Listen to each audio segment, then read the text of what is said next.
امید وہ شے ہے جو مرتے دم تک آنکھوں میں زندگی کی جوت جلاتی ہے۔ آس یاس کا تضاد اور خواب زندگی کا دوسرا نام ہے۔ نظام ہو یا کاروباری حیات، مملکتوں کا وجود ہو یا زندگی کی کشمکش، سامان بہرحال امید ہی مہیا کرتی ہے۔ ہم شرمندہ ہیں، فلاں کے قاتل زندہ ہیں، ہم شرمسار ہیں، نہ جانے کس پستی کا شکار ہیں، وغیرہ وغیرہ۔ یہ سب وہ جذباتی اظہار ہیں جو سانحہ سیالکوٹ جیسے ہر واقعے کے بعد سننے کو ملتے ہیں۔ سلمان تاثیر کی کانپتی بے بس آواز آج بھی کانوں میں گونج رہی ہے کہ کس طرح وہ میڈیا سے شکوہ کناں اور وضاحتیں دے رہے تھے کہ انہوں نے توہین مذہب نہیں کی۔ افسوس، کس نے مانا، کس نے دفاع کیا؟ قاتل نے دن دہاڑے اسلام آباد جیسے شہر میں عدالت لگائی اور فیصلہ بندوق کی گولی نے سنایا۔ وہ انتہا پسند معاشرے کا پہلا نشانہ تھے اور یوں پھر یہ سلسلہ چل نکلا۔ کبھی مسیحی جوڑا تو کبھی کوئی اور اب سری لنکن شہری جس کا قصور کیا تھا تاحال معلوم نہیں۔ فیصلہ کس نے صادر کرنا تھا؟ انصاف کا ترازو ہجوم کے ہاتھ اور منصف درجنوں بے شناخت شہری۔ جب ریاست لاپتہ ہو جائے، آئین اغوا ہو جائے، قوم ہجوم بن جائے، طاقتور بہرے، منصف اندھے اور دانشور گونگے ہو جائیں تو معاشرے مردہ اور روایتیں دفن ہو جاتی ہیں۔ جو کچھ سیالکوٹ میں ہوا اس کا سبب کیا ہے؟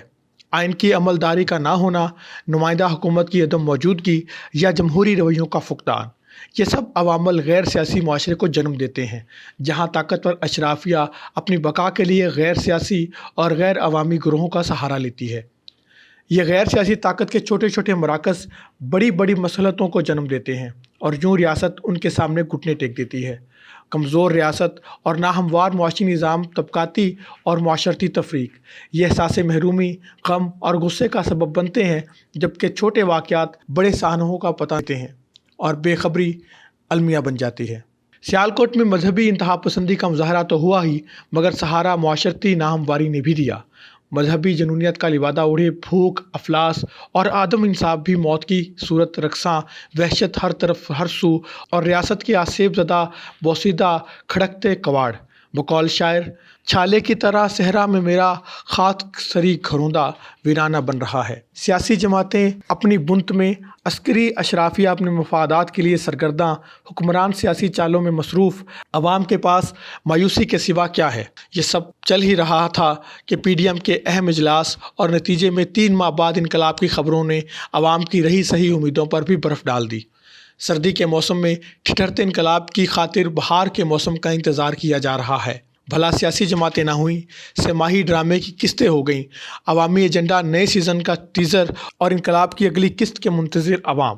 پی ڈی ایم غیر واضح اور تضادات کے لیے عوام کے سامنے ہے۔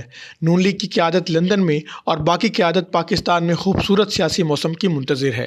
یوں محسوس ہوتا ہے کہ نون لیگ یا تو کسی ڈیل یا کسی ڈھیل کے باعث اس حکومت کو پورے 5 سال دینا چاہتی ہے، جبکہ موجودہ کانپتا سیاسی نظام کسی سہارے کا منتظر ہے۔ فوری انتخاب کا مطالبہ کرنے والی سیاسی جماعت اب ہیلے بہانوں سے 5 سال ختم ہونے کے انتظار میں ہے۔ میاں نواز شریف اپنے اور مریم نواز کے عدالتی انصاف تک انقلاب مؤخر کرنا چاہتے ہیں، جبکہ ان کی جماعت کے چند زعما پارٹی میں خاندانی عہدوں سے متعلق شیر و شکر فیصلوں پر بھی زور دے رہے ہیں تاکہ اختلافات ختم ہوں اور جماعت کو کم از کم ایک سمت مل سکے۔